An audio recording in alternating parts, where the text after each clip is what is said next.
ईमानदारी कोई तात्कालिक लाभ का सौदा नहीं, बल्कि आत्मा की स्थायी पूंजी है।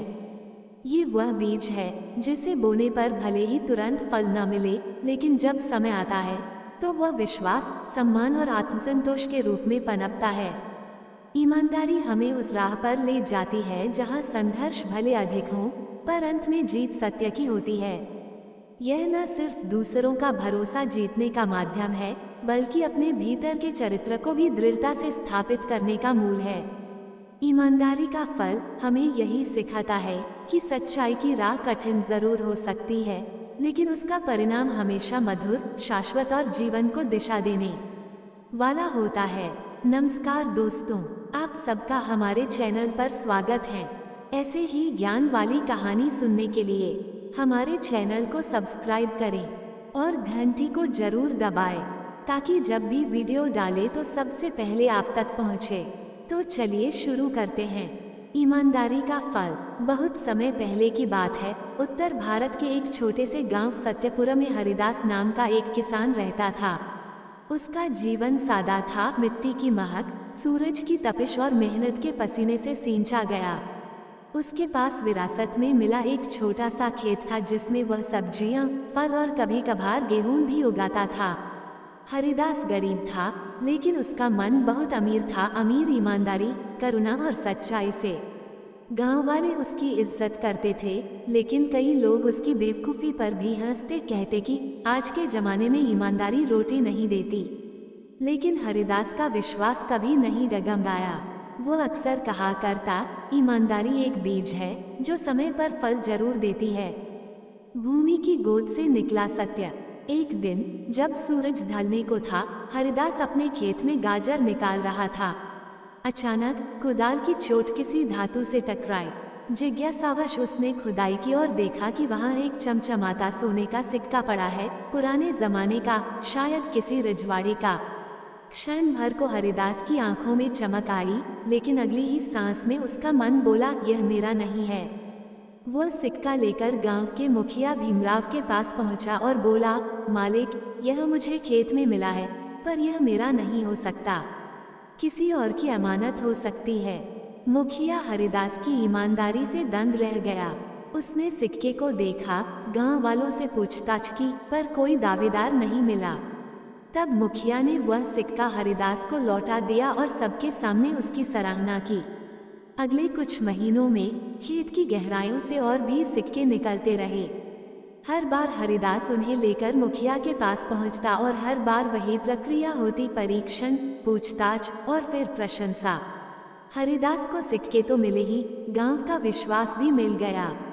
अब बच्चे उसे आदर्श मानते, बुजुर्ग उसे आशीर्वाद देते और युवा उसके जैसे बनने की बात करते। एक दिन गांव में एक बड़ा व्यापारी आया, शिवनारायण दास। उसने गांव में एक सभा बुलाई और कहा, मैं इस क्षेत्र में व्यापार फैलाना चाहता हूँ, लेकिन मुझे एक ऐसा व्यक्ति चाहिए जो मेरे सौदों की देखरेख करे, एक ऐसा व्यक्ति जो न केवल बुद्धिमान बल्कि निहायत ईमानदार हो। गांव वालों ने एक स्वर में कहा, हरिदास। व्यापारी ने उसकी कहानियां सुनी और प्रभावित हुआ, लेकिन उसने अपनी तरह से परखने का निर्णय लिया।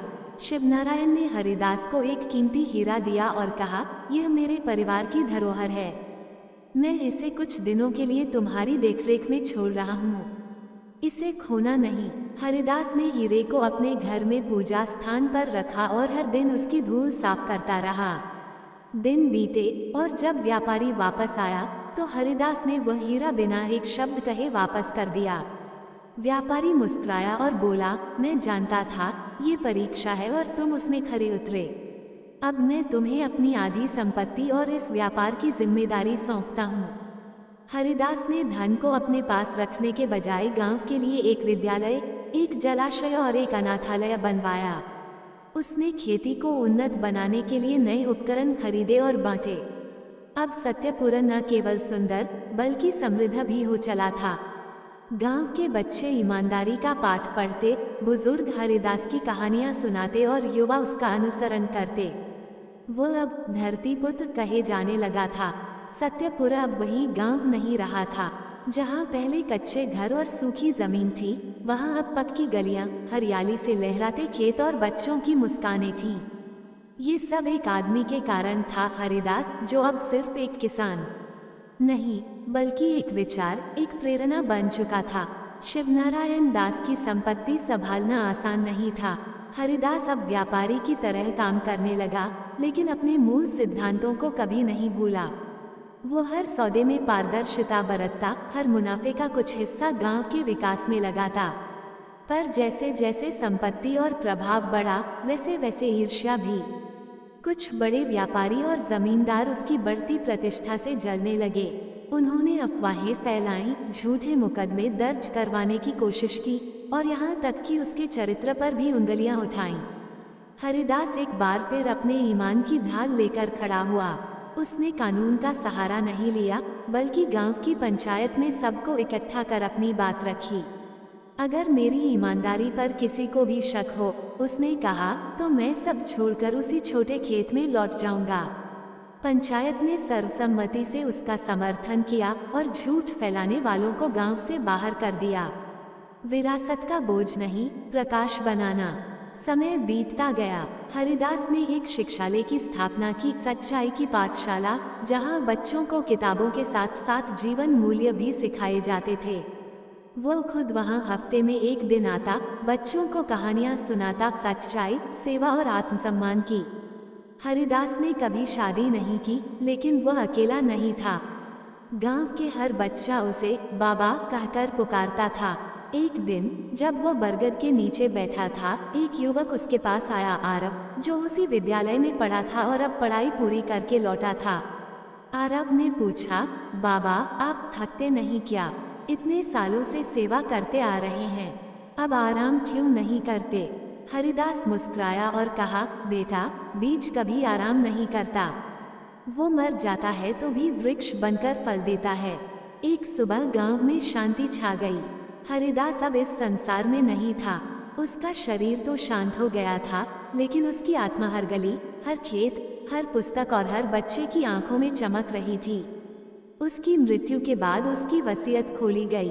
उसने अपनी सारी संपत्ति गांव की समिति को दान कर दी थी। ईमानदारी, सच्चाई और सेवा के मार्ग पर चलने वाले को ही यह अधिकार मिलेगा। गांव के बुजुर्गों और युवाओं ने मिलकर एक हरिदास न्यास की स्थापना की और आरव को उसका पहला अध्यक्ष चुना गया। सत्यपुरा अब राज्य ही नहीं, पूरे देश में एक मिसाल बन गया, जहां शिक्षा और ईमानदारी की नींव पर समाज का निर्माण हो रहा था। अंत नहीं, विरासत की गूंज। हरिदास अब नहीं था, लेकिन उसका नाम आज भी सांझ की चाय के साथ, बच्चों की किताबों में और बड़ों की स्मृतियों में जिंदा है। उसकी कहानी उस बीज की तरह है जिसे मिट्टी में दबाया गया, पर उसने पूरी धरती को हरियाली दे दी। कभी कभी एक आदमी मर जाता है, पर उसका विचार अमर हो जाता है। हरिदास मर गया, लेकिन हरि का रास्ता अब सबका रास्ता बन चुका था। वीडियो पसंद आई हो तो लाइक, शेयर, सब्सक्राइब जरूर करें। धन्यवाद।